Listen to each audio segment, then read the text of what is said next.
शुरू कर रहे हैं हम आज का योग सत्र।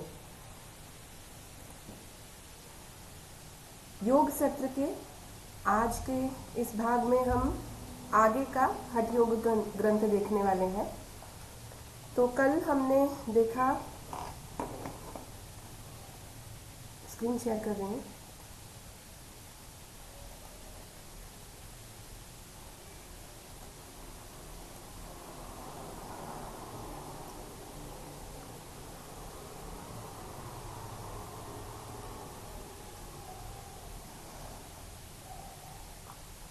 कल हमने गोरक्ष संहिता ये इस ग्रंथ पर चर्चा की थी। उसके पहले हमने प्रथम ग्रंथ जो था योग बीज, जिसमें शिव और पार्वती का संवाद था, वो उस पे हमने चर्चा देखी। तो शिव पार्वती के संवाद वाला योग बीज वो भी गोरक्षनाथ जी का था। और कल जो हमने देखा गोरक्ष संहिता, ये भी गुरु गोरक्षनाथ जी के द्वारा इसके ऊपर उपदेश दिया हुआ है। आज जो हम ग्रंथ देखने जा रहे हैं उसका नाम है वशिष्ठ संहिता। सो श्री गुरुभ्यो नमः। ओम श्री गुरुभ्यो नमः। ओम श्री गुरुभ्यो नमः। शुरू करेंगे। थोड़ा सा उसका कल का जो है रिवीजन देख लेंगे और उसके बाद फिर हम वशिष्ठ संहिता से शुरू करेंगे। सो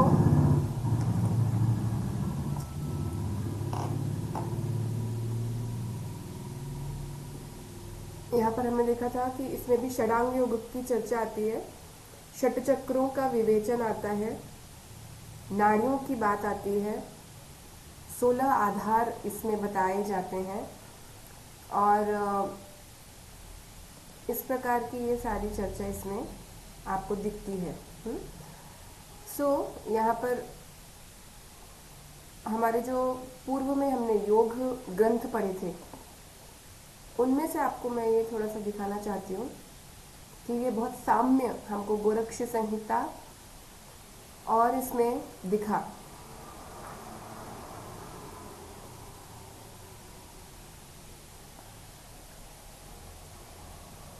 ये देखिए, यहाँ पे काफ़ी जो हमारा ये ग्रंथ है ध्यान बिंदु उपनिषद, तो इस ध्यान बिंदु उपनिषद के अंतर्गत हमने देखा था, यहाँ पर भी बिंदु की चर्चा आई थी।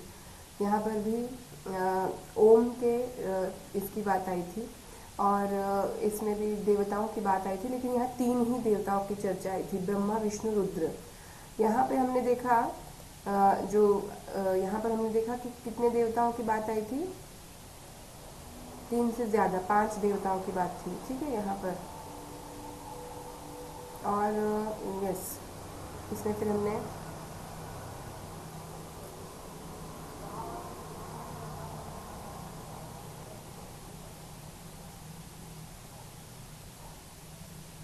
वो यहाँ 5 देवता इधर हैं ऊपर वाले योग बीज में।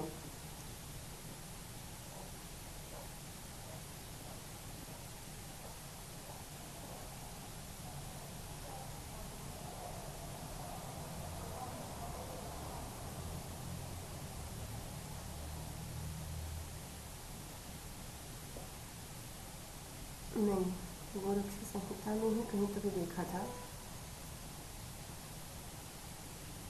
एनीवेज, बट उसको हम कंपेयर करेंगे। थोड़ा सा कंपेयर करने से ये रहता है कि हमें याद रहता है। तो यहाँ पर एक बार देख लेंगे, यूनिट 3 में जो हमने देखे थे,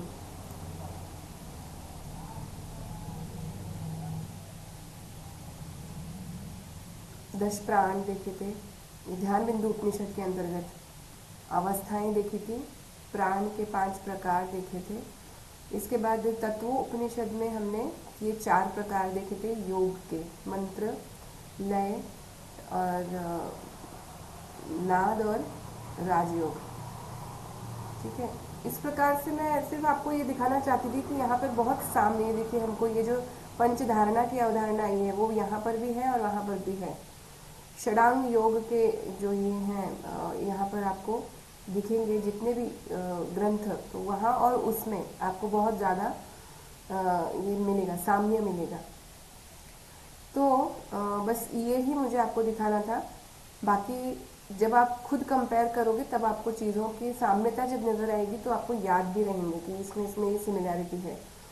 ठीक है, तो ये हमने कल योग गोरक्ष संहिता जो देखी थी उसके अंतर्गत हमने ओंकार रूपी प्राणायाम देखा, और उसमें हमने ये महामुद्रा वगैरह ये मुद्राएं देखी। 5 मुद्राएं उसमें वर्णित हैं। ओम स्वरूप का यहाँ पर प्राणायाम वर्णित है, और 6 अंग योग के इनके वर्णन आए हैं, और उनका फल नाद की उत्पत्ति, गलत प्राणायाम करने से हानि, प्रत्याहार, धारणाओं में पंच धारणा जो है पंच महाभूतों की वो आती है। ध्यान का वर्णन आ जाता है, क्या है ध्यान, और ध्यान योग की श्रेष्ठता ये आ जाती है। समाधि की परिभाषा यहाँ तक हमने देखा, और समाधि के फल क्या क्या हैं। वशिष्ठ संहिता जो है उसको अब हम आगे देखेंगे। तो वशिष्ठ संहिता में आप देखेंगे सबसे पहले महर्षि वशिष्ठ के द्वारा ये उपदेश दिया हुआ है। तो हमने वशिष्ठ जी का नाम पहले सुन चुका है। कहाँ पे सुना है? ये गुरु हैं श्री राम के, और ये वहाँ जब राम जी के गुरु हैं तो जब इन्होंने राम जी को उपदेश दिया है तब इनकी जो ग्रंथ है उसका नाम आ जाता है योग वाशिष्ठ, और उसकी हमने चर्चा देखी है ऑलरेडी। गीता के बाद इसका हमने भाग देखा है। इन सभी ग्रंथों के ऊपर जो है ना चर्चा हमको जितना डिटेल में हमको करना चाहिए हमने उतना डिटेल में उनको किया है। ये भी नोट्स जो आपके पास हैं या फिर जो आपके पास बुक है इसमें भी योग वाशिष्ठ के ऊपर वो सारी चीज़ें आई हुई हैं। फिर भी एक बार मुख्य ग्रंथ को आपने देखा, और अगर नहीं है तो वो बताइए मुझे कि मुख्य ग्रंथ आपके पास नहीं है। इसके बाद में आज जो हम करने वाले हैं ये योग वाशिष्ठ के जो ऑथर हैं, अच्छा वहाँ पर योग वाशिष्ठ जो है ना वो बोला वशिष्ठ मुनि ने है, उपदेश दिया राम जी को है, लेकिन उसका लिखने वाला, उसको संकलित करने वाला जो व्यक्ति है वो महर्षि वाल्मीकि है। तो वहाँ पे आपको ये 3 नाम याद रखने हैं। लेकिन यहाँ ये हम जो आज कर रहे हैं इसका नाम है वशिष्ठ संहिता, और इस ग्रंथ में वशिष्ठ संहिता में ये महर्षि वशिष्ठ ही इसके लेखक हैं, और महर्षि वशिष्ठ ही ये उपदेश दे रहे हैं किसको? अपने पुत्र शक्ति को। शक्ति उनका एक बेटा है, उसको ये उपदेश दे रहे हैं। इसमें कितने चैप्टर्स हैं टोटल? तो 6 अध्याय हैं, और लगभग 11वीं शताब्दी की ये संरचना है। मुनि वशिष्ठ उनके पुत्र को शक्ति के बीच ये संवाद आता है, और ये वैदिक है, जिज्ञासा पर आधारित ये शास्त्र है। ठीक है, इसके बाद में मुनि वशिष्ठ के द्वारा ये रचित है, और यहाँ पर शक्ति का प्रश्न आता है। पहले अनेक प्रकार के गुणों से संपन्न पिता वशिष्ठ को दंडवत प्रणाम कर पुत्र शक्ति प्रश्न पूछता है, बहुत प्रकार के दुखों से युक्त संसार से मैं मंदबुद्धि वाला शक्ति किस उपाय से ज्ञान प्राप्त कर मुक्त हो पाऊंगा।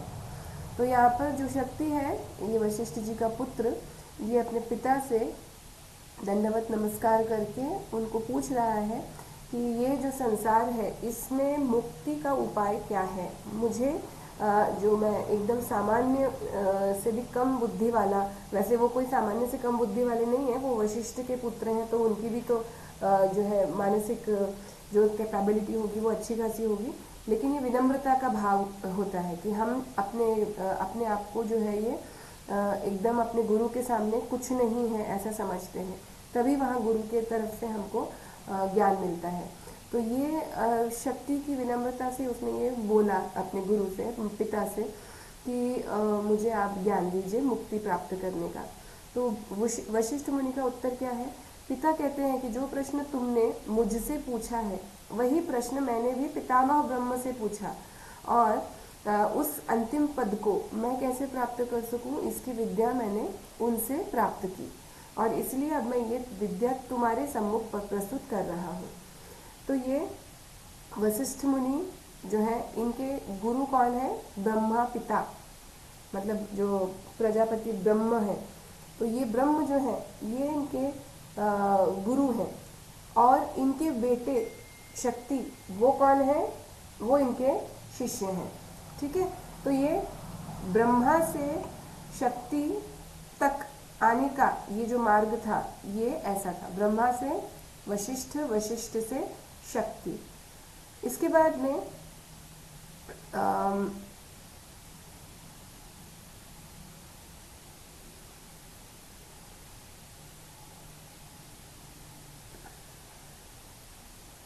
एक सेकेंड,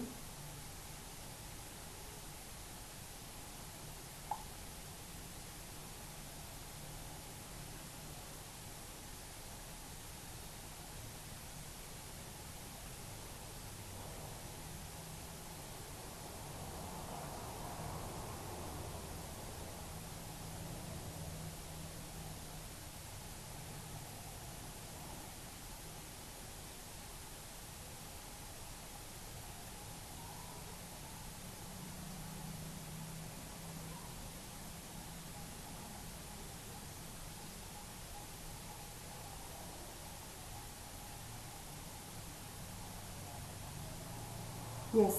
सो आप इसमें देखेंगे कि ये हमारा जो है ना शक्ति का और उनके पिता का संवाद है, और ब्रह्मा जी के द्वारा ये ज्ञान दिया गया वशिष्ठ मुनि को, और वशिष्ठ मुनि के द्वारा शक्ति को। अब इसका यहाँ पर शुरुआत हो रही है। तो अष्टांग योग की यहाँ पर चर्चा आई है। सबसे इम्पोर्टेंट बात ये है, 6 उसमें चैप्टर्स हैं, यानी भाग उसके अंदर 6 हैं। वैदिक जिज्ञासा है, ठीक है ना। तो यहाँ पर वेदोक्त 2 प्रकार के कर्म के मार्ग यहाँ पर बताए गए हैं वशिष्ठ संहिता में। एक है प्रवर्तक मार्ग, एक है निवर्तक मार्ग। तो प्रवर्तक और निवर्तक, इन 2 मार्गों में आप देखोगे कामना पूर्वक जो वर्णाश्रमों में कर्मों की चर्चा की जाती है, कर्म किए जाते हैं, उसको हम प्रवर्तक मार्ग के अंतर्गत बोलते हैं। और संसार में पुनरागमन का कारण बनते हैं ये कर्म। क्यों? क्योंकि जिस आश्रम में हम बिलोंग करते हैं तो वहाँ हमने अपने कामनाओं की पूर्ति के रूप से कर्म को किया, और फिर उसका जो है समर्पण भी नहीं किया ईश्वर को उस कर्म का, तो हमको पुनः पुनः इस संसार में वासनाओं की वजह से हमारी पुनरावृत्ति होती है। और निवर्तक जो मार्ग है उसमें कामनाओं का त्याग करते हुए वर्णाश्रमों को करना, यानी कि जिस आश्रम में है कर्म वही करना है सेम, लेकिन उसका जो भाव है वो बदल जाता है। उससे क्या होता है, जन्म मरण से मुक्ति हो जाती है। तो बाह्य और अभ्यंतर, ये 2 यहाँ पर इसमें आ जाते हैं। तो बाह्य यानी वेद विहित साधनों के द्वारा की गई बाह्य क्रिया, और जो अभ्यंतर है उसमें आत्मा में वेदोक्त क्रिया का बुद्धि के द्वारा अनुष्ठान। इसके बाद इन दोनों में अभ्यंतर कर्म का विधि पूर्वक नित्य अनुष्ठान करना चाहिए, और ज्ञानी और अज्ञानी दोनों को वर्णाश्रमोक्त कर्म का अनुष्ठान मुक्ति प्राप्त करने के लिए अवश्य करना चाहिए। तो यहाँ पर क्या है, अभ्यंतर कर्म और बाह्य कर्म दोनों ये व्यक्ति को करना चाहिए, और ज्ञानी और अज्ञानी को वर्णाश्रमोक्त कर्म का अनुष्ठान मुक्ति प्राप्त करने के लिए। यह क्यों बोला गया ये जानबूझ के, क्योंकि जैसे ही निवर्तक मार्ग की चर्चा आती है वैसे ही व्यक्ति को लगता है हम कर्म को छोड़ दें। लेकिन क्या कर्म को छोड़ सकते हैं? कर्म को छोड़ना पॉसिबल नहीं है। इसके ऊपर हमने बहुत बार चर्चा कर चुकी है कि कर्म से मुक्त होना ये संभव नहीं है। तो कर्म का सिर्फ हमको भाव बदलना है, और वही नहीं होता, क्योंकि वही सबसे कठिन है। कर्म छोड़ देना ये फिर भी ईजी है।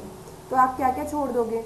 आप अपना कर्म छोड़ दोगे, फिर आप अपने पैसों का जो है उपयोग छोड़ दोगे, धीरे धीरे करके आप भोजन छोड़ दोगे, फिर आप श्वास भी छोड़ दोगे। ये सबके लिए संभव नहीं है, मगर जो तपस्वी होते हैं तो चलो वो इतना भी कर सकते हैं, लेकिन उससे भी मुक्ति नहीं होती। ठीक है, तो मुक्ति किससे होती है? तो मुक्ति के लिए हम जिस आश्रम में हैं, जिस जगह पर हैं, वहाँ पर अपने कार्य को करते रहना, लेकिन अपने जो भाव है वो भाव या तो सरेंडर के रखना, यानी कि अपने आप को पूरी तरीके से ईश्वर को समर्पित करने के भाव, या दूसरा कि जो हम कर्म कर रहे हैं वो किसी भी वासना से रहित होकर कर रहे हैं। ठीक है, तो दो मार्ग हमने गीता में देखे थे, ये क्लियर बताए गए थे कि 2 मार्ग हैं। पहला मार्ग आप कर्म सन्यासी हो, यानी कि आप जो है खुद के लिए कोई कर्म कर ही नहीं रहे हो, आप जो कुछ कर रहे हो वो ईश्वर को अर्पित करके करते जा रहे हो, ठीक है ना। ईश्वर के लिए जो भी आपको लगता है कि ये मेरी उनके प्रति सेवा बन सकती है, आप सिर्फ वही कार्य कर रहे हो। ये कार्य कौन करते हैं? सन्यासी करते हैं। लेकिन दूसरा भी एक मार्ग है, जो गृहस्थ हैं, जो सामान्य लोग हैं, वो नहीं कर पाते इस प्रकार से अपने मतलब वासनाओं का त्याग करके कर्म नहीं कर पाते, क्योंकि जो भगवान के लिए है उसके अलावा हमको जो अच्छा लगता है वो भी हमें करना होता है ना, तो ये नहीं कर सकते। तो दूसरा मार्ग क्या बताया उन्होंने कर्मयोग का, कि अगर आप वो नहीं कर सकते तो कर्म करने के बाद उसका फल अर्पित करना। तो ये जो चीज़ है, ये कामनाओं का त्याग जो है, ये मेन है कि इसको हमको करके वासनाओं का त्याग करके कर्म करना, ये एक मेन चीज़ हो गई। अदरवाइज दूसरा कि हम जो है ये भक्ति में अपने ईश्वर के पूरे कंप्लीट उनके आश्रित हैं, और इसलिए हमने जो भी कर्म किया उसका जो फल है वो हमने ला करके अपने मम्मी के हाथ में दे दिया कि ये अंकल आए थे, मुझे 500 रुपये देकर गए हैं, और वो 500 रुपये अपनी मम्मी को पकड़ा दिए, तो भी व्यक्ति जो है वो अपने मम्मी के ही अकाउंट में आगे उसको 500 की जगह 5000 की भी साइकिल मिल जाएगी। तो ये जो मोक्ष का कर्म योग का मार्ग है, इसमें दो प्रकार बताए गए। पहला प्रकार कि कर्मों का फल अर्पित करना भक्ति पूर्वक, श्रद्धा पूर्वक अपने ईश्वर को, और उससे अलिप्त रहना, और दूसरा कि कर्म करते समय ही वासना रहित होकर कर्म करना, दोनों से मोक्ष प्राप्त होता है।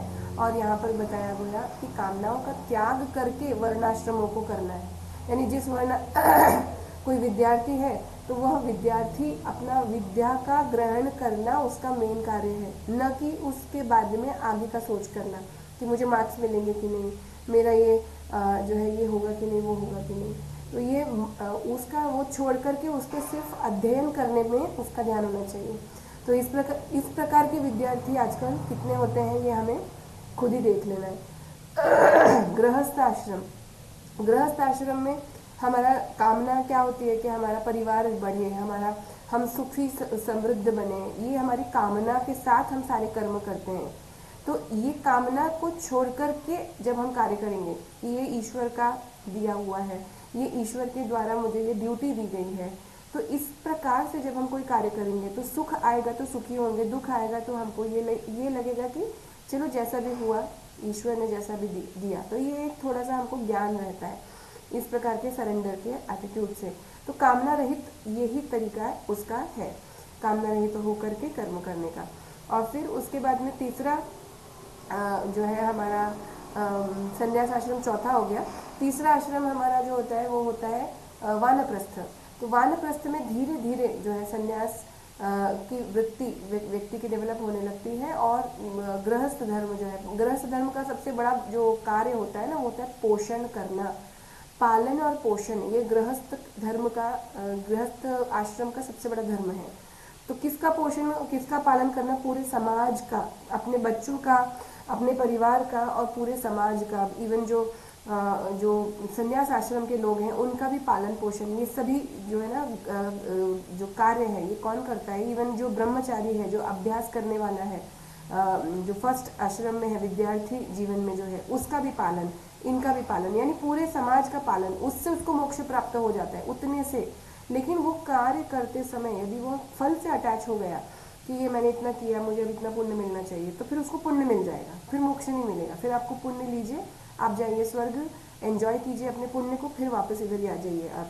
तो ये यहाँ से इस प्रकार का बताया गया है निवर्तक और प्रवर्तक। प्रवर्तक यानी कामनाओं सहित, और निवर्तक यानी कि कामनाओं से रहित होकर अपने आश्रम में, जिस भी आश्रम में हम हैं वहाँ की कार्यों को करना। वानप्रस्थ में अलग कार्य है, वहाँ का धर्म अलग है, और जो संन्यास आश्रम है वहाँ का अलग है। इन दोनों में जो है ना अभ्यंतर और बाह्य, ये इसमें कामनाओं का अंदर और बाहर दोनों तरीके से इसका हमको फॉलो करने के लिए बताया गया है। तो वेद विहित साधनों के द्वारा की गई जो बाह्य क्रिया है वो एक निवर्तक मार्ग के अंतर्गत आती है, और दूसरा आत्मा में वेदोक्त क्रिया की बुद्धि के द्वारा अनुष्ठान करना, तो ये अभ्यंतर आता है। यानी कि जो भी बताए गए साधन हैं वेदों में, उनके द्वारा जब हम करते हैं तो उसको अभ्यंतर बोलते हैं, और जब उन साधनों के बाह्य क्रिया ही हम अकेले करते रहते हैं, हम मतलब आत्मसात नहीं करते उसको, तब तक उसको हम बाह्य क्रिया कहते रहते हैं। तो वो निवर्तक मार्ग की बाह्य क्रिया है। इसके बाद इन दोनों में अभ्यंतर कर्म का विधि पूर्वक नित्य अनुष्ठान करना चाहिए। तो अभ्यंतर जो है वो श्रेष्ठ है, क्योंकि बाहरी जो है ना व्यक्ति, जैसे हर किसी को बताया जाता है कि हम स्वच्छता रखना चाहिए। अब ये स्वच्छता रखने के लिए उसका कारण क्या है? हाइजीन, हेल्थ, ये उसका कारण है। लेकिन हमने शुरू क्या कर दिया, हमने अपना घर स्वच्छ जो है रखते हैं या नहीं रखते हैं वो छोड़ के हम दूसरों का जजमेंट करने लग जाते हैं कि उसके घर में ऐसा गंदगी, उसके घर में ऐसा गंदगी। फिर उसी में जो मदर इन लॉ है वो मेरी बेटी का घर इतना स्वच्छ, मेरा बहू जो है इतना गंदा रखती है। तो ये हम एक दूसरे को जज करने के लिए और एक दूसरे को ये करने के लिए एक ये स्वच्छता का पैरामीटर यूज करने लगे। तो क्या ये जो बाह्य एक कार्य था जो कि एक्चुअली किसके लिए था? इंटरनल क्लेंजिंग के लिए था, हाइजीन के लिए था, हेल्थ के लिए था। क्या वो अचीव होता है इन सब कार्यों से? नहीं, वो सिर्फ एक आडंबर बन के, पाखंड बन करके रहता है और वो अंत में दुख ही देता है। किसको? जो करने वाला है वो उस व्यक्ति को भी दुख देता है, और जो जिसको वो जिसके बारे में बोल रहा है उस तक पहुंचेगी तो उसको तो दुख होएगा, इमीडिएटली उसको थोड़ी देर के लिए तो दुख होगा ही। लेकिन जो करने वाला है उसको महादुख होगा, क्योंकि वह तो जीवन भर बेचारा अपने घर में यही स्वच्छता, यही सोच सोच के करता रहा कि दूसरे देखेंगे, दूसरे देखेंगे। उसने ये सभी कभी सोचा ही नहीं कि भाई दूसरे देखें या ना देखें, अपने को अपनी हेल्थ और हाइजीन के लिए इस चीज़ को करना है। तो ये बाह्य जो चीज़ होती है ना वो आडंबर और पाखंड में बदल जाती है, और अभ्यंतर जो होती है उसका नित्य हमको अनुष्ठान करके ही निवर्तक मार्ग का जो एक्चुअल फल होता है उसका हमको प्राप्ति हो सकती है। शक्ति का प्रश्न क्या था? आपने कहा कि वेद विहित कर्म को ज्ञान के साथ करने पर मुक्ति मिलती है, तो आप मुझे जानने का ज्ञान का स्वरूप बतलाएं। तो वशिष्ठ जी का उत्तर इसमें क्या मिलता है? ज्ञानम योगात्मकम विद्धि योगश्चत्मनि तिष्ठति स योगो अष्टांग संयुक्त सर्वधर्म स उच्यते। तो यहाँ पर योग के 8 अंग कौन कौन से बताए हैं? अष्ट अंग स उच्यते, मतलब ये 8 अंग ऐसा बताया गया है। योग के 8 अंग बताए गए हैं। कौन कौन से हैं यहाँ पर? यम और नियम 10-10 हैं, आसन, उत्तम आसन 10 हैं, मुक्ति के लिए प्रमुख 4 हैं उनमें से, और प्राणायाम ये 3 हैं। यहाँ पर आपको एक बात बहुत जल्दी से कैच करनी है, और वो ये है कि यहाँ वशिष्ठ संहिता के अंतर्गत बाह्य 4 हैं और अभ्यंतर 4 हैं। ओके, तो बाह्य 4 जो है उसके अंतर्गत आपका यम नियम आसन प्राणायाम बस इतना ही आता है। ओके, और ये आपने अष्टांग योग जब आपने महर्षि पतंजलि वाला पढ़ा है तो प्रत्याहार आपका बाह्य में आ जाता है और अभ्यंतर में सिर्फ धारणा ध्यान समाधि आती है।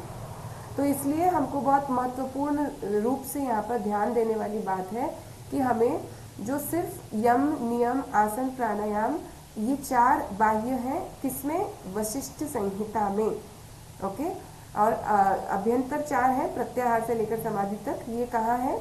वशिष्ठ संहिता में। ओके, तो कितने प्राणायाम बताए हैं? 3 प्राणायामों की यहाँ चर्चा आई है। प्रत्याहार 4 है, धारणा 5 है, ध्यान 6 प्रकार के, समाधि के कोई प्रकार नहीं बताए। 10 यम कौन से हैं ये हमको ध्यान में रखना है। अहिंसा, सत्य, अस्तेय, ब्रह्मचर्य, ये हमको एज इट इज लाइन में आ गया। ठीक है, इसके बाद में अपरिग्रह यहाँ पर नहीं है, उसकी जगह पर इन्होंने क्या रखा है? धृति, क्षमा, दया, आर्जव, मिताहार, और शौच जो वहाँ पे नियमों में था वो यहाँ पर शौच यहाँ पर आ गया इसके अंतर्गत, अपने यमों के अंतर्गत। ठीक है, तो ये सारे के सारे यम हैं, और ये हमको किसके लिए करना है? अपने इंटरनल प्योरिफिकेशन के लिए हमको ये करना है। ये बाह्य रूप है, ये सबको दिख रहा है कि हम ये कर रहे हैं, लेकिन ये दूसरों को दिखाने के लिए अगर हम करेंगे तो कभी अभ्यंतर में प्रवेश नहीं हो पाएगा। तो अभ्यंतर हमारा जो फोकस है वो अभ्यंतर में होना चाहिए। लेकिन अभ्यंतर के लिए हम ऐसे नहीं हमने सोच लिया कि हमें स्वच्छ रहना है, हमें हाइजीनिक रहना है तो हो गया। धारणा भी तो कर सकते हैं ना कि मैं स्वच्छ हूँ, मैं हाइजीनिक हूँ, मैं हेल्दी हूँ, लेकिन बाहर हमारा कमरा पूरा खराब पड़ा हुआ है। तो क्या करना है? पहले बाहर की सफाई करनी है, पूरा स्वच्छ करना है, चकाचक करना है, और फिर ये धारणा करना है कि ये जो कार्य मैंने किया ये सिर्फ स्वच्छता के लिए नहीं किया, ये मैंने अपनी बाह्य अभ्यंतर शुचि के लिए किया, यानी मेरी हेल्थ हाइजीन के लिए किया। ये है कंप्लीट प्रोसेस। और इसके लिए बाह्य साधन और अभ्यंतर साधन ये दोनों महत्वपूर्ण होते हैं, लेकिन अभ्यंतर को साधने के लिए पहले बाह्य लगते हैं, और एक बार अभ्यंतर साध लिए गए तब फिर हमको बाह्य के ऊपर आश्रित नहीं रहना पड़ता। ठीक है, तो ज़्यादा इम्पोर्टेंट क्या है, अभ्यंतर। अब इसके बाद में हमने जब देखा कि अहिंसा, इसमें परिभाषाएं अलग आई हैं, वहाँ हमने परिभाषाएं महर्षि पतंजलि के द्वारा जो योग सूत्र में हमने यमों और नियमों की परिभाषाएं पढ़ी हैं वो याद करना है और उनके फलों को याद करना है। ठीक है, तो अहिंसा, इसका फल क्या होता है, वहाँ पर क्या बताया हुआ था कि वैर त्याग। ठीक है, और उसमें हमने उसका ये भी देखा था कि क्या होती है अहिंसा, कि जब व्यक्ति जो है ये किसी से भी किसी भी प्रकार की हिंसा के अंतर्गत नहीं रहता। ठीक है ना, तो यहाँ पे इसकी परिभाषा क्या आई है, यहाँ पे हम इन सभी यमों की परिभाषाएं देख लेंगे। तो सभी प्राणियों को कर्म मन वाणी से हमेशा क्लेश उत्पन्न न करना, और सत्य क्या क्या है, प्राणियों के हित के लिए न्यायपूर्वक किया गया प्रिय और सत्य कथन। तो प्रिय तो बोला लेकिन बाद में सत्य है उसके अंदर, तो सिर्फ प्रिय बोल बोल के हमको चाटुगिरी नहीं करना है, प्रिय लेकिन साथ में सत्य। तो प्रिय और सत्य कथन ये जो है ये सत्य के अंतर्गत आता है। आस्तेय, कर्म मन और वाणी से सभी द्रव्यों में स्पृहा का न होना। ब्रह्मचर्य, इसमें कर्म मन और वाणी से सभी प्राणियों में हमेशा के लिए मैथुन का त्याग, और गृहस्थों के लिए ऋतुकाल के पश्चात अपनी पत्नी से समागम करना, गुरु की नित्य ही सेवा करना, ये ब्रह्मचर्य के अंतर्गत आ जाता है। इसके बाद धृति जो है इसके अंतर्गत क्या बताया गया, अर्थ की हानि, बंधु वियोग या संपत्ति वियोग या इन सब के प्राप्त होने पर भी चित्त का स्थिर रहना। क्षमा, प्राणियों का प्रिय और अप्रिय सभी पदार्थों में समत्व का भाव रखना। दया, दूसरों के प्रति, बंधुजन मित्र या शत्रु के प्रति सदा कृपा का भाव रखना, ये दया। आर्जव, आर्जव में विहित कर्म की प्रवृत्ति और निषिद्ध कर्म की निवृत्ति में मन। ओके, विहित कर्म में प्रवृत्त होना और निषिद्ध कर्म में बिल्कुल नहीं जाना, उस दिशा में ही नहीं जाना, निवृत्ति। और वाणी और शरीर का एक रूप होना, यानी जो बोला वही करके दिखाना, ये आर्जव। ओके, और इसके बाद में मिताहार, तो मिताहार के लिए ये जो आया है ना, ये इसके ऊपर एक बार प्रश्न आ चुका है और इसको मैच करना था कि हमारे जो फर्स्ट ये है इसको रो, इसको सेकंड रो के साथ आप मैच करो। तो फर्स्ट रो में था मुनि, अरण्यवासी, गृहस्थ और ब्रह्मचारी, और सेकंड रो में था ये 8, 16, 32 यथेष्ट, तो मैच करना था। तो यहाँ पर कॉमन सेंसिकल था कि हमें जो ब्रह्मचारी है कम है उसकी डाइट, तो वो अपनी इच्छा से भोजन करेगा। गृहस्थ उससे थोड़ा सा बड़ा हो गया है उम्र में, तो वह 32 ग्रास का भोजन उसे करना है।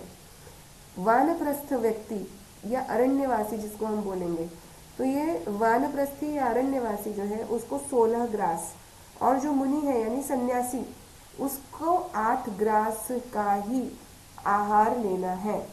तो यहाँ आपने देखा मिताहार की परिभाषा बदल गई अकॉर्डिंग टू वशिष्ठ मुनि।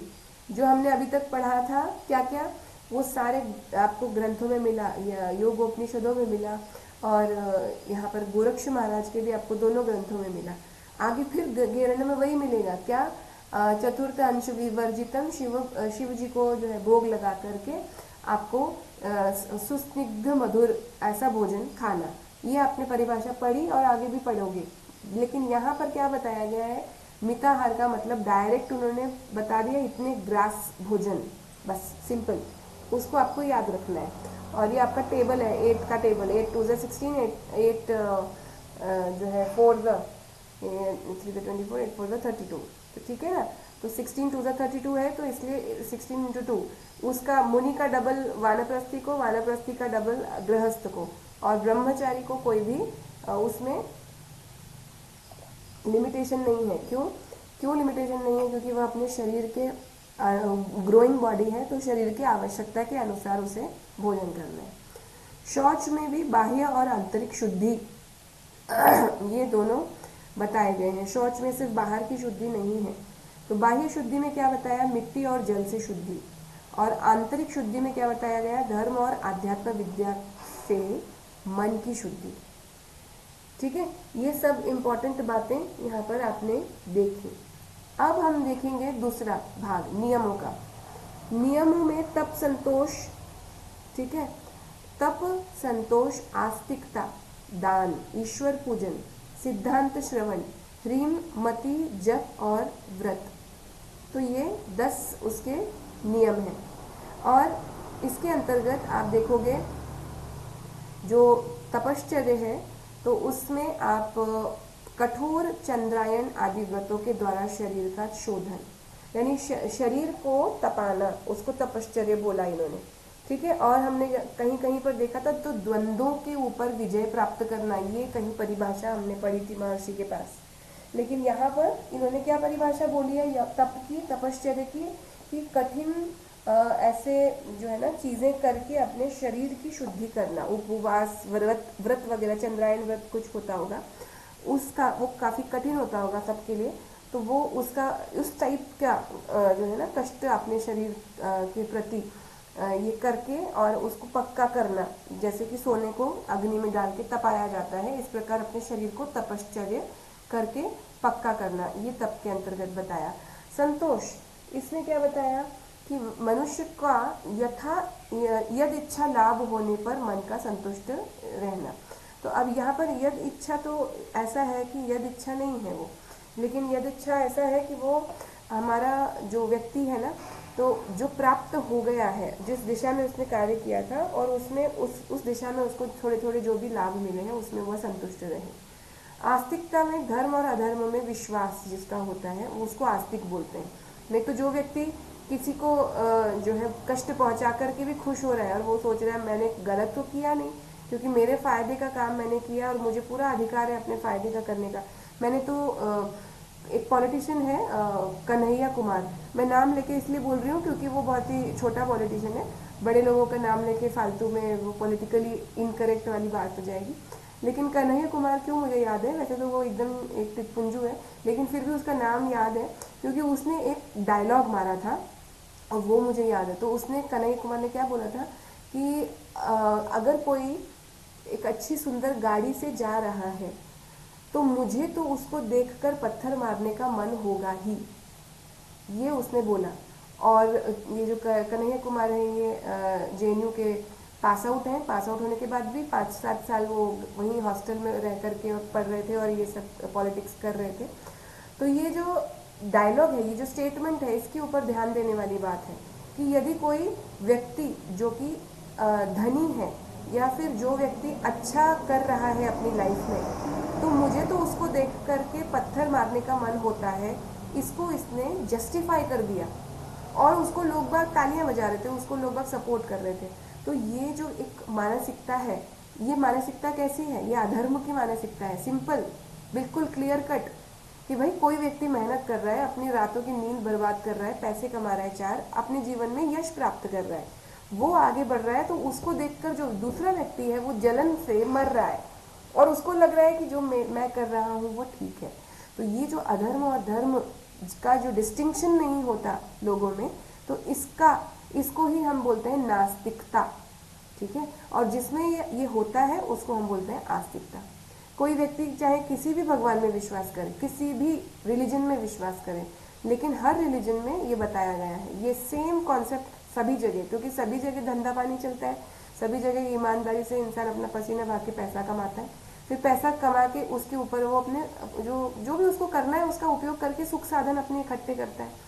लेकिन यदि कोई दूसरा व्यक्ति उसके कमाए हुए के ऊपर इस प्रकार से उसको ये करे, तो उससे क्या होता है, उससे जो करने वाला है ना वो डिमोटिवेट हो जाएगा और उसमें पूरे समाज में ये ऐसी अराजकता और अधर्म की प्रवृत्ति फैलेगी कि हमें तो जो किसी के पास में कुछ है तो हमें तो उससे छीन लेना है, हमें तो उसको देखना नहीं है सुखी, हम क्योंकि हम ज़्यादा नंबर में हैं और वो जो है व्यक्ति वो कैसे सर्वाइव करेगा अगर हम। तो ये इस प्रकार के आस्तिक और नास्तिकता की परिभाषाएं होती हैं। तो धर्म और अधर्म में जो विश्वास रखता है उसको हम आस्तिक बोलते हैं। दान, न्यायपूर्वक प्राप्त धन धान्य, इसका अर्थ व्यक्ति के लिए श्रद्धा पूर्वक किया गया दान। ठीक है, तो न्यायपूर्वक धन जो प्राप्त किया जाता है उसको अपने श्रद्धा से किसी को देना, इसको दान बोला गया है। ये नहीं कि हमने जो है किसी और से लिया और किसी और को दिया और देते समय हमको ऐसा लगा कि हमने तो बहुत बड़ा उपकार किया, तो वो दान में नहीं आता। दान में ये होता है कि श्रद्धा हो, यानी कि हमें ऐसा लगे कि यार मैं तो कुछ कर ही नहीं पा रही हूँ इसके लिए, इसने तो मेरे लिए कितना किया। तो वो जो एक दान होता है उसको बोलते हैं श्रद्धा पूर्वक किया गया दान। और जो धन धान्य यानी मनी हो, मटेरियल हो, कुछ भी हो, तो उसका आर्त व्यक्ति के लिए। और आर्त व्यक्ति को हम कभी ऐसा भाव नहीं आ पाता, भिखारी है जैसे कोई, उसको आर्त व्यक्ति बोलते हैं, जिसको ज़रूरत हो। तो भिखारी के लिए हमें ऐसा भाव नहीं आ पाता कि मैं तो कुछ कर नहीं पा रही हूँ, जितना इसने मेरे लिए किया। लेकिन हम उस समय उस व्यक्ति का आवाहन करते हैं, उसकी याद करते हैं जिसने हमारे लिए किया। तो उसका याद करके हमारी एकदम से हमारा मन हो जाता है कि यार जैसे उसने मेरे लिए किया तो मैं भी किसी के लिए कर दूँ। तो ये थैंक यू वाली भावना से जो दान किया जाता है उसको हम श्रद्धा पूर्वक किया गया दान बोलेंगे। ईश्वर पूजन, इसमें प्रसन्न भाव से भक्ति पूर्वक विष्णु का यथावत अर्चन और राग रहित हृदय का होना, वाणी का दूषित न होना और शरीर का हिंसा से रहित होना, ये ईश्वर पूजन के अंतर्गत बताया। सिद्धांत श्रवण, इसमें किसके कौन से सिद्धांतों के बारे में बताया गया, तो जो वेदांत भावना में है वो सारे सिद्धांत, और जो जीवन के सिद्धांत हैं वो, तो अपनी शाखा इतिहास, पुराण और अन्य ग्रंथों का अध्ययन, ये सिद्धांत श्रवण के अंतर्गत आता है। ह्रीम, ये वैदिक और लौकिक जो कार्य हैं उनमें अगर कोई ऐसे कार्य हैं जो कि गलत बताए जाते हैं सामाजिक रूप से, तो उनको करते हुए लज्जा आना, इसको ह्रीम बोलेंगे। तो ये ह्रीम जो है इसमें कैसे कार्य, जैसे फॉर एग्जाम्पल जैसे कपड़े पहनकर निकलना, ठीक है, ये एक हमारे सामाजिक रूप से ये एक नियम है। तो इसमें जब हम कपड़े जो है प्रॉपर नहीं पहनते हैं तो एक लज्जा की भावना होनी चाहिए। इसके विपरीत जैसे जो साधु सन्यासी हैं जो दिगंबर रूप में रहते हैं उनकी बात नहीं कर रहे हैं, क्योंकि वे यम और नियमों से कई आगे निकल चुके हैं समाधि, और वो अभ्यंतर साधना में है, इसलिए बाह्य साधना के ये जो चरण है यम और नियम वो उनके ऊपर लागू नहीं होते, उन्होंने उसका एसेंस को पा लिया, इसलिए उनके ऊपर नहीं। लेकिन जो सामाजिक रूप से जो पुरुष हैं, स्त्रियां हैं, जो गृहस्थ में है, जो अपने ब्रह्मचारी जीवन में है, या जिसको हम विद्यार्थी जीवन बोलते हैं, तो उसमें जो है तो ये सिंपल रूल हम सब फॉलो करते हैं ना कि हमको इस प्रकार की ड्रेसिंग में जाना है, तो ये एक लज्जा, ऐसे ही जो है ना, हम जैसे हम बोलते हैं अरे इतना बड़ा हो गया इसको ये करना नहीं आता, अब ये जो एक लज्जा है कि अरे इतना बड़ा हो गया इसको ये करना नहीं आता, तो इसके अनुसार उसको तुरंत बच्चे को लगेगा कि नहीं अब मुझे ये सीखना चाहिए, क्योंकि मुझे सब लोग बोलेंगे कि मुझे ये करना चाहिए। या कितना जो भी मतलब कुछ भी अच्छे कार्य को मोटिवेट करने के लिए हम लोग ये वाला टूल इस्तेमाल करते हैं लज्जा का, कि सब लोग क्या कहेंगे, या फिर ऐसे एकदम गलत कार्य को हमको ऐसा नहीं करना है कि हमें जैसे चोरी कर लेना, या जो कुछ भी जो वैदिक और लौकिक रूप से जो कार्य कुत्सित हैं, जो गलत बोले जाते हैं, जो नहीं करने चाहिए, उनको करते हुए लज्जा का महसूस होना, इसको ही निकाला है। ठीक है ना, जैसे चोरी हो गई, किसी के बारे में झूठ बोलना, किसी के बारे में गलत मैनिपुलेशन करना, तो ये करते हुए लज्जा आने की भावना ये है। ठीक है, इसके बाद में मति जो है ये क्या है, इसका अर्थ है शास्त्र विहित और गुरु उपदिष्ट कर्म से अन्य का त्याग। ये बुद्धि है, मति का मतलब हो गया बुद्धि, और ये बुद्धि कैसी डेवलप करना अपनी नियमों के अंतर्गत, कि हमको जो कुछ भी उपदेश दिया गया है गुरु के द्वारा या शास्त्रों के द्वारा, उसमें जो करने योग्य बताया गया है उतना करना, और जो नहीं बताया है कि ये नहीं करना है उसको नहीं करना। ठीक है, जैसे हमारा लॉ है तो उस लॉ में लिखा हुआ है कि एवरीवन इज ट्रीटेड इक्वल, लेकिन जब हम अपने मन में सोचते हैं कि ये ऐसा, ये वैसा, ये उधर का नॉर्थ इंडिया, ये साउथ इंडिया, ये ब्राह्मण, ये शूद्र, ये जो हम अपने मन में सोचते हैं ये क्या है, ये उसमें नहीं लिखा हुआ है, लॉ में नहीं लिखा हुआ है, लेकिन ये क्या करते हैं, ये हम अपने मन से ही करते रहते हैं। तो इसलिए ये मति अच्छी नहीं है। कौन सी मति होनी चाहिए? ये जो लिखा हुआ है लॉ में। तो इसी प्रकार यहाँ पर जो योगा में हम पढ़ते हैं कि जो लिखा हुआ है, गुरु के द्वारा उपदिष्ट है, या जो उसने बोला कि आपको ये करना है, तो उसके विपरीत हमारा जब मन जाता है तो वो मन जो हमारे छलांगे मारता है उधर उधर, उसको नहीं जाने देना, और जो बताया गया है उसको करने के लिए वो करते रहना। क्योंकि ये सब जो हमको बंधन लगते हैं, ये हमको जजमेंटलिज्म लगता है, पॉलिसिंग लगती है, लेकिन एक्चुअली सच बात ये है कि जो बिगिनर लेवल होता है ना, उसमें हमको ये करना ही पड़ता है अपने मन के साथ। ये बहुत ही कड़क और बहुत ही इतना ऐसा लगेगा सुनने में कि यार ये कितना बुरा लग रहा है, कानों को चुभता है, ऐसे किसी ने हमको बताया ये करो ये मत करो। बट आप अपने बच्चों के साथ क्या करते हो जब वो छोटे होते हैं? वो ह्याला धरून उभा रहा, क्यों? ताकि तुम गिरो ना। अब ये हमको इंस्ट्रक्शंस देने ही पड़ते हैं ना बच्चों को। वही बच्चा जब थोड़ा बड़ा हो जाता है, तब फिर वो पकड़े या ना पकड़े हमको क्या फर्क पड़ता है? वो मस्त डांस करेगा वो बिना पकड़े, क्यों? परिपक्व हो गया है, उसके पूरे कॉग्निशन इतने मतलब बढ़िया ताकतवर हो गए हैं कि अब उसको किसी भी चीज़ की या इंस्ट्रक्शन की ज़रूरत नहीं है। तो इसलिए बिगिनर योग की बिगिनिंग अवस्था में इन सब चीज़ों को फॉलो करना अनिवार्य ये माना जाता है।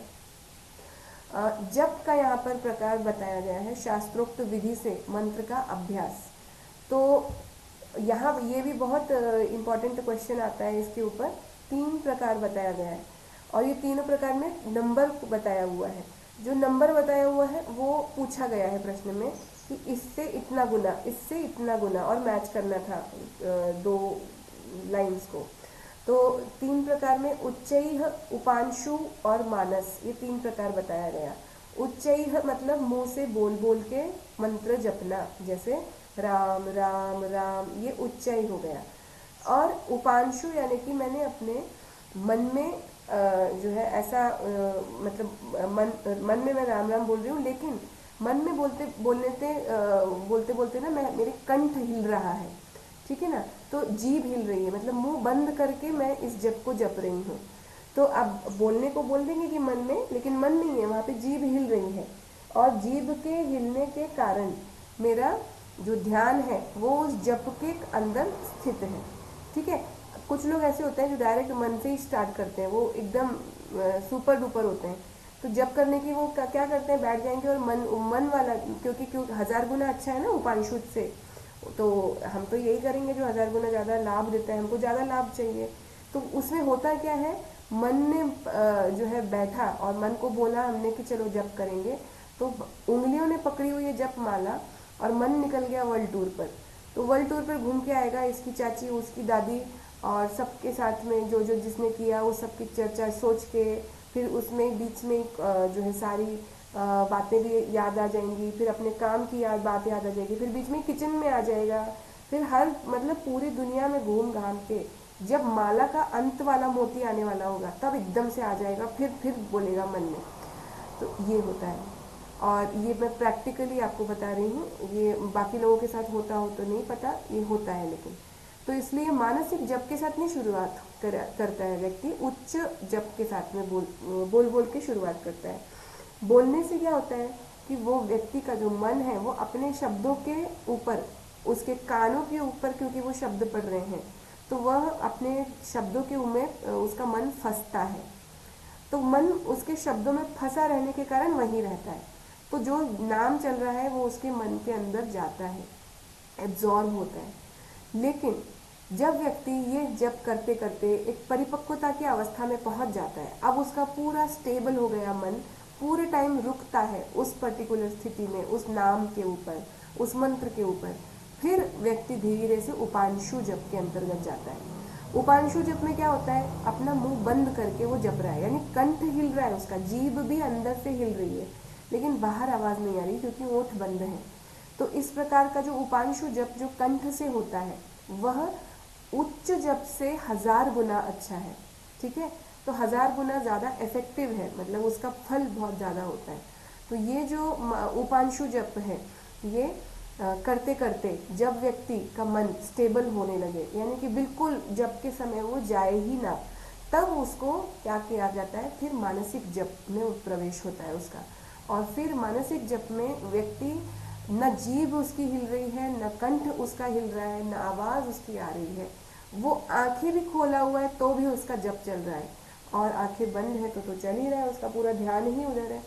तो उसका पूरा ध्यान उस नाम या उस मंत्र के ऊपर चल मतलब है फिक्स्ड, और वो मन में कंटिन्यू जैसे कोई रील चलती है ऐसे वो रील की तरह वो नाम चलता जा रहा है, चलता जा रहा है। तो ये जो जप है ये उपांशु से भी 1000 गुना ज़्यादा इफेक्टिव है।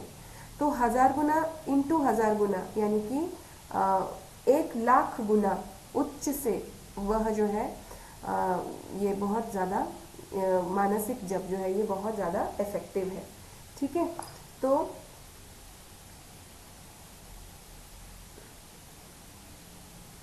10 लाख नॉट 1 लाख, 10 लाख टाइम्स ज़्यादा इफेक्टिव है। ठीक है, तो ये हमारा मानसिक जप जो है ये उच्च जप से 10 लाख गुना ज़्यादा उसके पुण्य का लाभ मिलता है। तो इसलिए पुण्य लाभ 10 लाख मत लेने के चक्कर में हमारा टाइम वेस्ट हो जाता है, और हमारा हम बेकार के अभिमान में भी फंसते रहते हैं कि देखो मैं इतना जप करती हूँ, लेकिन होता कुछ नहीं है, कुछ नहीं मिलता। लेकिन जब हम उसी चीज़ को डायरेक्ट स्टेप बाय स्टेप करते हैं कि पहले उच्च से शुरुआत की, तो कम से कम ले लो भैया, थोड़ा लाभ ले लो, मन को उसमें फंसाओ, फिर उपांशु, फिर ले लो भैया, उसका 1000 गुना ज़्यादा लाभ है। अब उपांशु में जब मन स्टेबल हो गया, फिक्स हो गया, फंस गया पूरी तरह से उस नाम में, फिर मानसिक। तो ये तरीके से जो है हमको चलना है। व्रत जो है यहाँ पर क्या बताया गया, प्रसन्न चित्त गुरु द्वारा पूर्वकृत उपदेश का धर्म अर्थ और काम के लिए उपाय रूप में ग्रहण। तो जो भी हम चीज़ का, व्रत का मतलब होता है हमने एक पक्की प्रॉमिस कर ली, और जब मैं अपनी कमिटमेंट कर देता हूँ तो मैं अपनी खुद की भी नहीं सुनता हूँ, सलमान खान वाला डायलॉग, ये होता है व्रत। कि जब हमने कमिटमेंट कर दी तो कर दी, तो वो कमिटमेंट ऐसे ही नहीं हवा में कर देना है। कमिटमेंट किसके आधार पे करना है, धर्म अर्थ और काम, ये जो हमारे पुरुषार्थ हैं इनको पुरुषार्थ बोलते हैं। इसमें एक और रह गया है, ठीक है ना, पुरुषार्थ चातुष्टय, उसके अंतर क्या होता है, मोक्ष, मोक्ष रह गया है उसमें। तो मोक्ष को यहाँ पर नहीं गिना, क्योंकि मोक्ष को व्रत से नहीं प्राप्त कर सकते, लेकिन धर्म अर्थ और काम को व्रत से प्राप्त कर देंगे। तो इसके लिए यहाँ पर क्या बताया कि प्रसन्न चित्त होकर व्रत का हमको पालन करना है। किसके आधार पर, गुरु ने जो उपदेश किए हैं, या जो हमने एक बार अपनी परिस्थिति के अनुसार हमने ये व्रत ले लिया कि मैं जो है आज से इस प्रकार के कार्य करूँगी, अब ये व्रत ले लिया मैंने, तो ये कमिटमेंट जो है ये, और इसका उद्देश्य क्या है, उसका उद्देश्य है ये पुरुषार्थों को प्राप्त करना, धर्म अर्थ और काम। काम यानी कामनाएं, कौन सी कामनाएं, ये अपने स्वयं के कल्याण की कामना या समाज के कल्याण की कामना। तो ऐसी जो कामनाएं हैं उनके लिए भी जब हम कार्य व्रत ले लेते हैं तो वो भी अच्छे फल देने वाला होता है। तो ये हमारे यम नियम हो गए। यम नियमों के ऊपर चर्चा करने में अक्सर सबसे ज़्यादा समय लगता है। इसके बाद में हमारा जो है आसनों का यहाँ पर विवेचन आया है। तो यहाँ पर 10 आसन बताए गए हैं, इन 10 के नाम हमें याद करने हैं। स्वस्तिक, गोमुख, पद्म, वीर, सिंह, मयूर, कुकुट, कूर्म, भद्र और मुक्त। स्वस्तिक आसन के लाभों के रूप में बताया गया है कि ये सभी पापों का नाश करता है। मयूर आसन के लाभ के बारे में बताया गया है कि ये सभी पापों का नाश करता है, ये भी है मयूर और स्वस्तिक दोनों। और भद्र में बताया गया है, भद्रासन में, कि ये सभी व्याधियों का नाश करता है और विष का नाश करता है। तो यहाँ पर मयूर आसन में नहीं हमको लिख देना है विष का नाश, यहाँ पर मैच करने को आ गया कि वशिष्ठ संहिता के अनुसार मैच करिए विष का नाश किससे होता है। तो मयूर आसन को नहीं जोड़ जाइएगा गलती से, वहाँ भद्र आसन को जोड़ना है। ओके, ये बहुत इंपॉर्टेंट है और कंफ्यूजन हो जाता है। तो इसलिए अन्य ग्रंथों के अनुसार मयूर आसन होता है विष को ये करने वाला, लेकिन विष से जुड़े हुए अकेले मयूर आसन ही नहीं है, मयूर आसन है। और हमने उस दिन ये भी प्राणायाम भी किया था कि ये प्राणायाम करने से विष बाधा जो है ये ठीक हो जाती है, और एक बंध के अनुसार भी। तो ये सभी को हमको याद रखना है, विष बाधा के लिए क्या क्या चीज़ें, कौन सी एक्टिविटीज़ हैं। तो वो ऐसे कभी आगे क्वेश्चन आ सकता है कि विष बाधा के लिए कौन से वो आने वाले हैं, तो उसमें आप ज्वाइन करोगे किस किस को। अगर भद्र आ गया तो भद्र को ज्वाइन कर दोगे, अगर मयूर आ गया तो मयूर को कर दोगे। क्यों? क्योंकि वो जनरल क्वेश्चन है, वो अकॉर्डिंग टू वशिष्ठ संहिता नहीं है, तो उसमें आप इस सब चीज़ों को याद रखोगे और लिखोगे। और अगर लिखा हुआ आया है कि वशिष्ठ संहिता के अनुसार आपका विष का जो नाश है वो कैसे होता है, तो उसमें आपको भद्र को ज्वाइन करना है। ओके, फिर मुक्त आसन आ जाएगा। यम नियम आसन से युक्त होकर नाड़ी शुद्धि के लिए ये हमको प्राणायाम करना चाहिए, और बिना नाड़ी शुद्धि किए प्राणायाम से क्या होता है, क्लेश उत्पन्न होता है। तो सबसे इम्पॉर्टेंट है नाड़ी शुद्ध करना, उसके बाद प्राणायामों का शुरुआत करना चाहिए। फिर सेकंड चैप्टर में शक्ति ने क्या पूछा है, नाड़ी शुद्धि के आप उपाय बताइए और नाड़ियों की उत्पत्ति का कारण क्या है, किस प्रकार वो नाड़ियाँ उत्पन्न होती हैं, उनके धारण की विधि क्या है, कंद किस प्रकार का है, कितने वायु होते हैं और उनके पृथक पृथक स्थान क्या है। तो यहाँ पर शरीर का परिमाण बताया हुआ है, माप बताया हुआ है 96 अंगुल, ये हमने पहले भी पढ़ चुका है एक स्थान पर। शरीर के दोनों पार्श्वों में अस्थियों की संख्या ये 32 है, यानी कि हमारे आगे भी और पीछे भी जो है 32 हड्डियाँ ये हैं। नाड़ियों की 72,000 संख्या है। शरीर से बाहर प्राण जो है वो 12 अंगुल तक जाते हैं। हमारी नाक जो है उसके स्पर्श से 12 अंगुल आगे जब हम पकड़ेंगे तो वहाँ तक हमारे प्राणों की गति है, और प्रयाण करने के कारण वायु को प्राण कहा जाता है। तो ये आती है और जाती है, और ये जो है ये प्राण देने वाली है, यानी कि लाइफ को देने वाली है। कंद और चक्रों के बारे में क्या बताया गया है, तो गुदा से ये 2 अंगुल ऊपर और मेंद्र से 2 अंगुल नीचे 1 अंगुल परिमाण वाले स्थान को देह मध्य कहा जाता है। ये एग्जैक्टली यही हमने पढ़ा था, नाभि देह मध्य नहीं है, ये जो गुदा है, गुदा और लिंग इनके बीच का जो स्थान है उसे देह मध्य कहा गया। और ये देह मध्य से 9 अंगुल ऊपर 4 अंगुल ऊंचा और 4 अंगुल विस्तृत वाला यह जो स्थान है इसको कंद बोला गया। अब ये जो आपको बात ध्यान में रखनी है, ये सेम वैसे ही आया है, यहाँ पर सारी जानकारी सेम है जो हमने पहले पढ़ चुकी है कि ये अंडे के आकृति वाला है। उसके मध्य भाग को नाभि कहा जाता है। उस नाभि से चक्रों का प्रादुर्भाव होता है। 12 दलों वाला वह है और इसके कारण ही देह की स्थिति है। इस चक्र में पुण्य और पाप से प्रेरित होकर जीव भ्रमण करता रहता है। तो इसमें स्थान कंद का स्थान बताया गया है, देह मध्य से 9 अंगुल ऊपर। तो देह मध्य उससे 9 अंगुल ऊपर, 4 अंगुल चौड़ा ऊंचा और 4 अंगुल विस्तृत, ये कंद स्थान है। इसके बाद में जो नाड़ियाँ हैं, यहाँ पर 10 नाड़ियाँ नहीं हैं, यहाँ 14 नाड़ियाँ प्रमुख बताई गई हैं। 72,000 में से 14 नाड़ियाँ प्रमुख बताई गई हैं। एक स्थान पर हमने देखा कि 9 नाड़ियों का विवेचन है, एक स्थान पर बाकी हमने देखा सब में 10-10 का है, यहाँ 14 नाड़ियों का विवेचन है। तो सुषुम्ना ईड़ा पिंगला तो है, उसके बाद सरस्वती कुहू ये आ गई, फिर वर्णा ये एक नाड़ी है, फिर यशस्विनी पूषा अलम्बुसा यहाँ पर है, ठीक है, हस्त जिह्वा भी है। लेकिन नई कौन कौन सी है, एक तो विश्वोदरा है, विश्वोदरा और पयस्विनी, वर्णा और सरस्वती, ठीक है। सरस्वती हमने पहले भी शायद पढ़ी है कहीं पर, लेकिन ठीक है। तो ये हमारे वर्णा, पयस्विनी और विश्वोदरा ये 3 और प्लस सरस्वती भी ये हमारे इसमें आई है। 14 है ना। तो 10 नाड़ियाँ जो हमने पहले से पढ़ी थी वो कौन कौन सी थी, ईड़ा पिंगला सुषुम्ना, और फिर उसके बाद हमने देखा था यशस्विनी और पूषा और कुहू पहले आई थी, शंखिनी भी पहले आई थी, गांधारी, हस्तजिह्वा और अलम्बुसा ये भी पहले देख चुके हैं। तो ये जो 4 ऐड हुई हैं नई, इनके नाम अलग से याद रख लीजिएगा, क्योंकि ये अलग से रखे हुए नामों के आधार पर ही प्रश्न बन जाते हैं। 10 प्राण ये फॉर्चुनेटली अच्छे गुड लक आपका है कि आपको इसमें नए नाम नहीं याद करने हैं, ये वैसे के वैसे ही हैं जैसे थे, और यहाँ पर उनके कार्य भी सेम है। प्राणों का जो यहाँ पर स्थान बताया गया है वो है आस्य, नासिका, हृदय, नाभिमंडल, पैर का अंगूठा।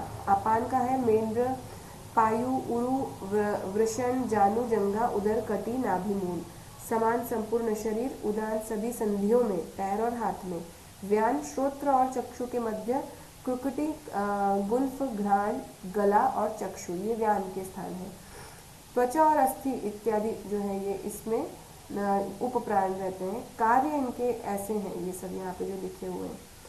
इसके बाद में इन 10 में पहले 5 ये मुख्य हैं और बाकी के उपप्राण हैं। उसमें भी 5 में भी प्राण ये प्रमुख है। प्राण इज द बॉस, ठीक है। नाड़ी शोधन की प्रक्रिया, इसमें ईड़ा से पूरक करना है, पिंगला से रेचन करना है, 12 मात्रा। और इसमें बीज मंत्र जो है वम, और पिंगला से रेचन करते समय रम। फिर पिंगला से पूरक और ईड़ा से रेचन करना है। 3-4 वर्ष या 3-4 महीने तक प्रतिदिन 3 समय 36 बार इसको अभ्यास करना है। नाड़ी शोधन के लक्षण क्या क्या बताए गए हैं कि नाड़ी शुद्ध हो गई है, इसका हमको कैसे पता लगेगा? अकॉर्डिंग टू वशिष्ठ संहिता तो बोलते हैं कि शरीर लघुता आ जाती है, हल्का हो जाता है शरीर। और दूसरा दीप्ति, कांति आ जाती है, चमकने लगता है। तीसरा जठराग्नि प्रदीप्त हो जाती है, व्यक्ति को भूख लगती है, अच्छा पचन होता है। और नाद की अभिव्यक्ति, उसको नाद की आवाज़ सुनाई देती है। इन चिन्हों को जब दिखाई देने लगे तो समझ जाना चाहिए कि नाड़ियाँ शुद्ध हो गई है। इसके बाद तृतीय अध्याय के अंतर्गत क्या बताते हैं? प्राणायाम का स्वरूप ये बताया गया। तो प्राणायाम में प्रणवात्मक है ये प्राणायाम, यानी ओमकार को लेकर के प्राणायाम के बारे में बोला गया है। और 3 के द्वारा प्राणायाम संपन्न होता है। रेचक, पूरक, कुंभक, तो इसमें प्रणव स्वरूप यहाँ पर बताया गया है, अकार, उकार, मकार। तो क्रिया कौन सी है इनकी? अकार का कार्य है सृजन, उकार का कार्य है धारण और मकार का कार्य है संहार। वाहन क्या है इनके? तो अकार का वाहन है हंस, उकार का कारण वाहन है गरुड़ और मकार का जो वाहन है वो है वृषभ। ओके। वर्ण क्या है इनके? ये आपको ब्रह्मा, विष्णु, महेश के जो वाहन है ना, उनसे आपको ये समझ में आएंगे, ठीक है, कि ये उसके वाहन है। भगवान ब्रह्मा का हंस है, विष्णु का गरुड़ है और शिव रुद्र का वृषभ है। इसके बाद में आप देखोगे वर्ण, रंग कैसा है इनका? तो रक्त, शुक्ल और शुक्ल, रेड, वाइट, वाइट। यहाँ पे आपको अंतर आ जाएगा, पीछे जो हमने पढ़ा उसमें थोड़ा सा डिफरेंस है, थोड़ा डिफरेंस होगा। यहाँ पे गौर शब्द उपयोग हुआ है। इसके बाद में देवी देवता कौन कौन से हैं? देवी देवता इनके ऊपर तो गायत्री जो है वो आकार की देवी है, अधिष्ठात्री। उकार का जो देव है वो है चक्रधारी यानी विष्णु भगवान, और मकार जो है उनके महेश्वर। इन तीनों अक्षरों का मूल कारण ये ब्रह्म है, ब्रह्म, नॉट ब्रह्मा, ब्रह्म। ये जो ब्रह्म है यही ये ओंकार का ये मूल रूप है। प्राणायाम की प्रक्रिया ये कैसे होती है? तो इसमें आप देखोगे पूरक जो है उसमें आप ये करते हो ईड़ा नाड़ी से कुंभक में रखते हो उसको, और रेचक पिंगला से करोगे। तो मात्रा यहाँ पर 1:4:2 बताई गई है, जो है 16, 64, 32। और इसके बीज मंत्र ये अ, उ, म। वहाँ पर पीछे ओंकार के ही प्रणव स्वरूपी प्राणायाम था, लेकिन वहाँ पर जो ये संख्या थी ये अलग थी, इसको ध्यान में रखेंगे। इस प्रक्रिया का विपरीत क्रम से पुनः पुनः अभ्यास करें। इस प्रकार प्रतिदिन 16 प्राणायाम करें। 1 मास में भ्रूण हत्या जैसा पाप से मुक्ति। ये आ चुका है प्रश्न कि भ्रूण हत्या जैसे पाप से मुक्ति किसके द्वारा हो सकती है? तो बोले प्राणायाम से ये होती है, ठीक है। ये बहुत महत्वपूर्ण बात है। परम गति की प्राप्ति होती है, संसार से तरण। इसके बाद प्राणायाम की 3 स्थितियां कौन सी हैं? एक हो गई अधम, जिसमें स्वेद उत्पन्न होता है, पसीना आता है। दूसरे में कंपन होता है। तीसरे में उत्थान यानी उठ जाता है, व्यक्ति जगह से उठने लगता है।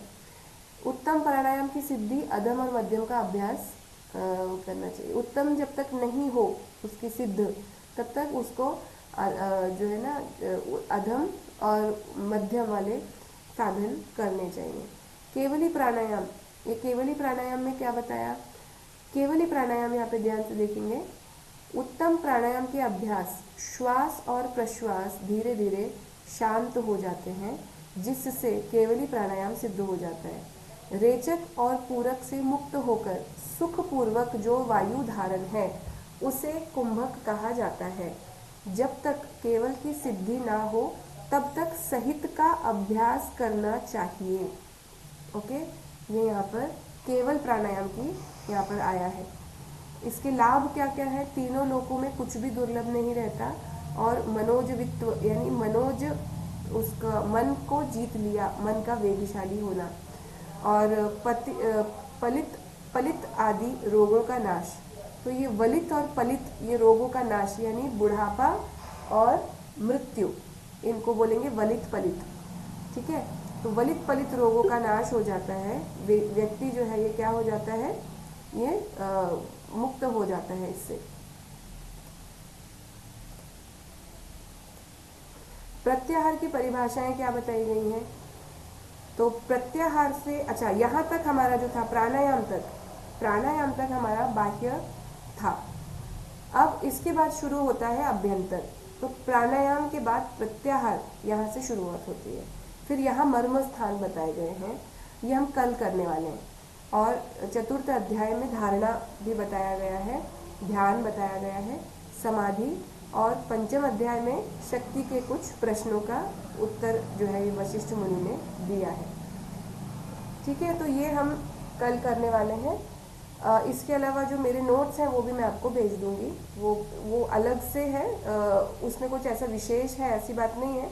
जो यहाँ लिखा हुआ है उससे कम ही है, लेकिन क्योंकि मेरे पास अवेलेबल है इसलिए भेज रही हूँ। आपको कुछ उपयोगी लगा तो आप ले सकते हो उसमें से। यहीं पर रिकॉर्डिंग समाप्त करती हूँ। धन्यवाद।